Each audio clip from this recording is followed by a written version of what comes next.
मुख्यमंत्री विष्णुदेव साय के जन्मदिन पर समारोह आयोजित। मुख्यमंत्री साय ने पूज्य माता जी का आशीर्वाद प्राप्त किया। ब्रह्म कुमारी दीदी एवं आमजनों ने बधाई एवं शुभकामनाएं दी।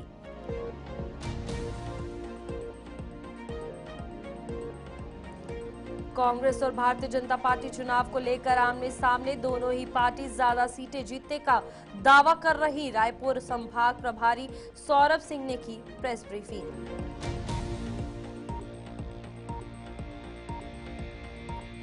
कांग्रेस विधायक देवेंद्र यादव को मिली जमानत। कांग्रेस नेताओं ने कहा, सत्य की हुई जीत, असली दोषी अभी भी खुले आसमान में घूम रहे हैं।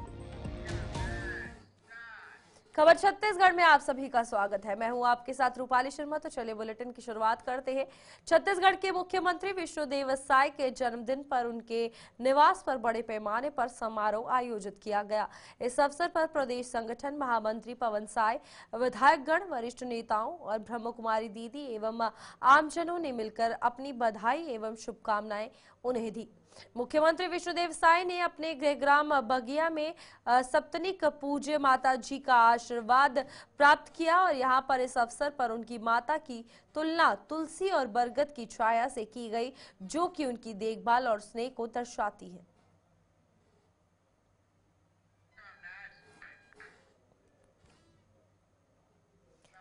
बलौदा बाजार हिंसा मामले में गिरफ्तार हुए भिलाई के विधायक देवेंद्र यादव को जमानत मिल गई है। इस मामले में पूर्व पीसीसी चीफ धनेंद्र साहू ने बयान दिया है कि कांग्रेस ने पहले भी कहा था कि देवेंद्र यादव के ऊपर लगाए गए आरोप साबित नहीं हुए हैं।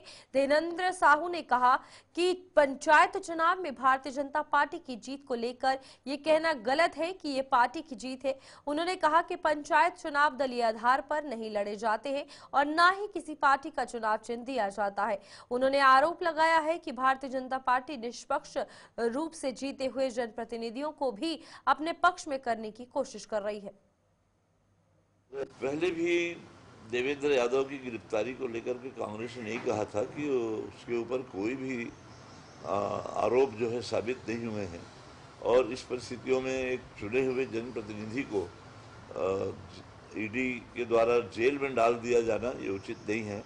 उसको तत्काल रिहा किया जाए। लगातार कांग्रेस के द्वारा मांग की जाती रही, लेकिन ये सरकार जानबूझ करके कांग्रेस के नेताओं को बदनाम करने के लिए, कांग्रेस के लोगों को प्रताड़ित करने के लिए झूठे आरोप लगा करके ये लोग जेल भेजने की कार्रवाई जिस तरह से किए और आखिर आज देवेंद्र यादव को न्याय मिला, सुप्रीम कोर्ट का न्याय मिला।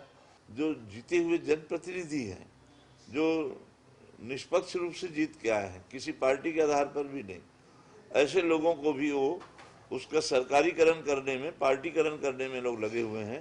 हम लोगों को बराबर रिपोर्ट मिल रही है। लोगों को उनकी राय जाने बिना उनको अपना भारतीय जनता पार्टी के प्रत्याशी के रूप में या विजयी प्रत्याशी के रूप में घोषित कर रहे हैं। लोग दबाव बना रहे हैं वहाँ के स्थानीय जनप्रतिनिधियों, विधायकों या मंत्रियों के द्वारा कि तुम अपने क्षेत्र में, अपने गांव में विकास कराना है तो आ जाओ हमारी पार्टी में।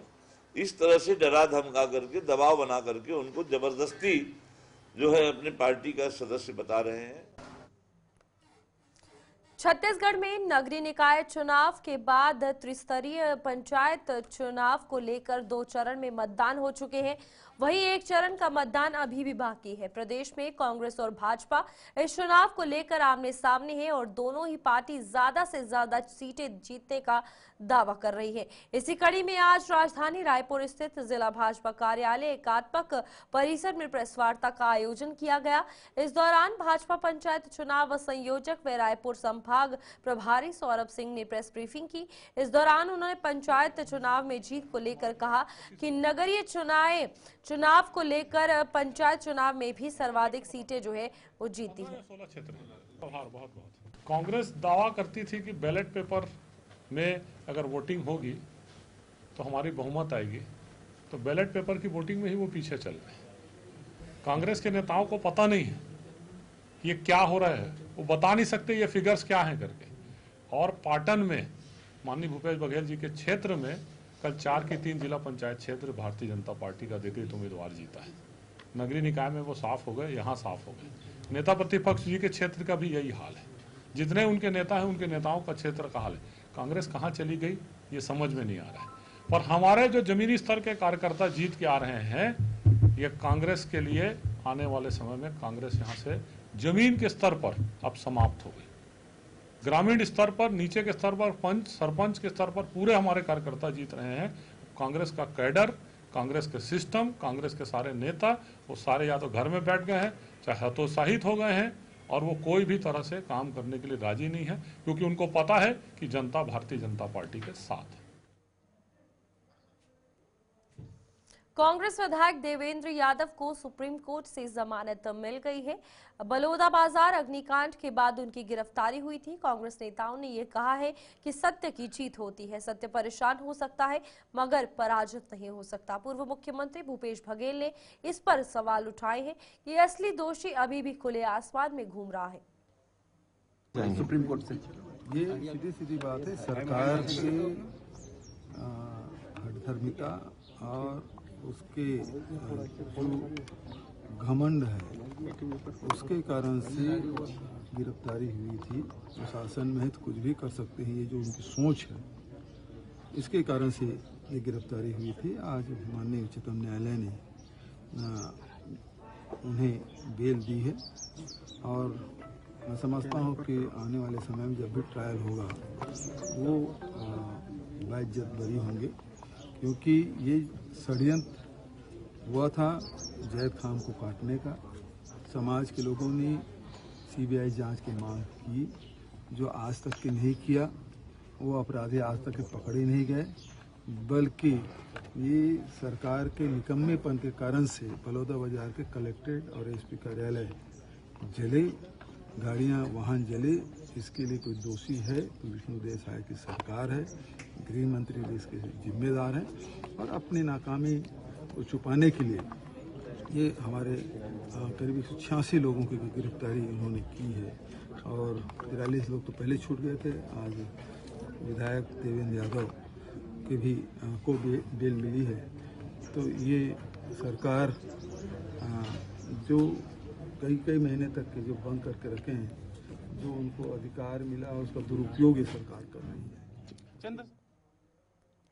छत्तीसगढ़ में त्रिस्तरीय पंचायत चुनाव के दूसरे चरण के परिणामों पर कांग्रेस संचार विभाग के अध्यक्ष सुशील आनंद शुक्ला ने बड़ा दावा किया है। उन्होंने कहा कि कांग्रेस ने भाजपा से बड़ी बढ़त हासिल की है। दूसरे चरण में जिला पंचायत, जनपद पंचायत और सरपंच के पदों पर कांग्रेस समर्थित उम्मीदवारों ने जीत हासिल की है। और शुक्ला ने यह भी कहा कि प्रदेश के गांव की जनता ने भाजपा को नकार दिया है और ये जनादेश भाजपा की 1 साल की सरकार के खिलाफ आया है। पहले चरण के समान ही दूसरे चरण के त्रिस्तरीय पंचायत चुनाव में भी कांग्रेस पार्टी को बम्पर बढ़त मिली है। जिला पंचायतों के 138 क्षेत्रों में से कांग्रेस समर्थित 89 सदस्य चुनाव जीतकर आए हैं। इसके अलावा जनपद सदस्यों के जो दूसरे चरण में 899 सदस्यों के चुनाव हुए, उसमें भी कांग्रेस के 548 सदस्य चुनाव जीतकर आए हैं। इसी प्रकार दूसरे चरण में कुल 3774 स्थान पर सरपंचों के चुनाव हुए हैं, जहां पर भी 2780 कांग्रेस समर्थित सरपंच चुनाव जीतकर आए हैं। इस प्रकार दूसरे चरण में भी कांग्रेस पार्टी को भारतीय जनता पार्टी से ज्यादा बढ़त मिली है। पहले चरण और दूसरे चरण को मिलाकर कुल 287 जिला पंचायत क्षेत्रों में से कांग्रेस के कुल 167 सदस्य चुनाव जीतकर आए हैं। जनपद पंचायतों के 1810 में से 1148 कांग्रेस के चुनाव जीतकर आए हैं। सरपंचों के 6385 क्षेत्रों में से 4880 कांग्रेस समर्थित चुनाव जीतकर आए हैं। तो भारतीय जनता पार्टी का दावा भ्रामक, गलत, झूठा है। गांव की जनता जो कि प्रदेश की आबादी की 70% से अधिक है, उसने भारतीय जनता पार्टी को नकार दिया है। कांग्रेस को दोनों चरण में स्पष्ट बहुमत मिला है। पहले चरण के समान उप मुख्यमंत्री अरुण साव ने आज रायपुर में पत्रकारों से चर्चा करते हुए कहा है कि भारत में विदेशों से ऐसी राष्ट्रीय संस्थाओं को आती रही है जो देश विरोधी और अवैध धर्मांतरण का काम करती है। मोदी जी के प्रधानमंत्री बनने के बाद ऐसी संस्थाओं पर लगातार कार्रवाई हुई है। अभी भी जहां अवैध धर्मांतरण हो रहा है वहां निश्चित रूप से कार्रवाई होनी चाहिए। समाज और देश विरोधी पर कार्रवाई होनी चाहिए। साव ने यह भी कहा कि छत्तीसगढ़ की त्रिस्तरीय पंचायत चुनाव में कांग्रेस की बुरी हार होने जा रही है। अभी अधिकांश जनपद और जिला क्षेत्रों में भाजपा के अधिकृत प्रत्याशियों की जीत हुई है। उन्होंने कहा कि कांग्रेस की नगरीय निकाय में दुर्गति हुई है, इससे कांग्रेस को सबक लेना चाहिए। वहीं गांव में भी दुर्गति होने जा रही है। कांग्रेस नेता कोई कारण और बहाने बताकर अगर दावे करते हैं तो ये झूठे और खोखले हैं, कोई इन पर भरोसा करने वाला नहीं है। कांग्रेस पार्टी के दावे बार बार आप लोगों ने देखे हैं और दलीय आधार पर ना होने का वो लाभ लेने की कोशिश कर रहे हैं, पर कांग्रेस के इन दावों की पोल आने वाले समय में अपने आप खुल जाएगी। वास्तविकता ये है कि अधिकांश जनपद क्षेत्रों में, जिला पंचायत क्षेत्रों में भारतीय जनता पार्टी के द्वारा अधिकृत घोषित किए गए प्रत्याशी भारतीय जनता पार्टी के कार्यकर्ता इस चुनाव में जीते हैं। कांग्रेस पार्टी नगरीय निकाय चुनावों में उनकी जो दुर्दशा हुई है उस पर गौर करे। शहरों में इतनी दुर्दशा हुई है, गांवों में भी उनकी दुर्दशा इसी तरह से होना निश्चित है। और कोई कारण बताकर, कोई बहाना बनाकर यदि वो दावे करते हैं तो वो बिल्कुल खोखले। छत्तीसगढ़ में जब से हमारी सरकार बनी है विष्णुदेव साय जी के नेतृत्व में, हमारी सरकार आधुनिक तकनीकी का उपयोग करके कामों में पारदर्शिता लाने का काम, कामों की गति बढ़ाने का काम हम लगातार कर रहे हैं। इसी दिशा में यह प्रयास भी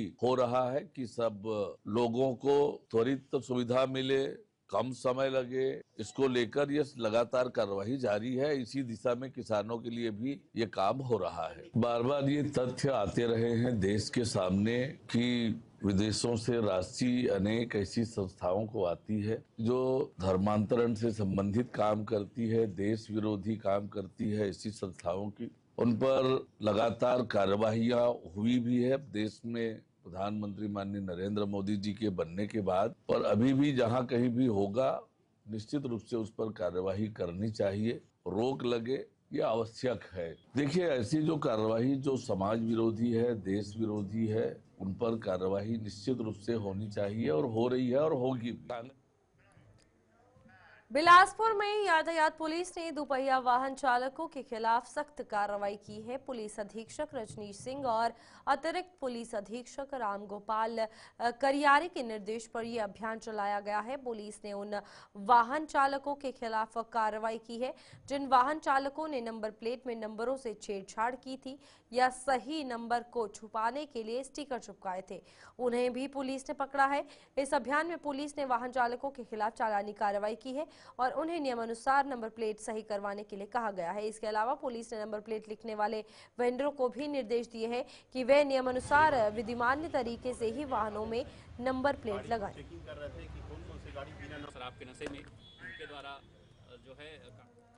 चलिए, अभी के लिए बुलेटिन में इतना ही। खबरों का सिलसिला आगे भी जारी रहेगा। आप देखते रहिए गुलिस्तान न्यूज।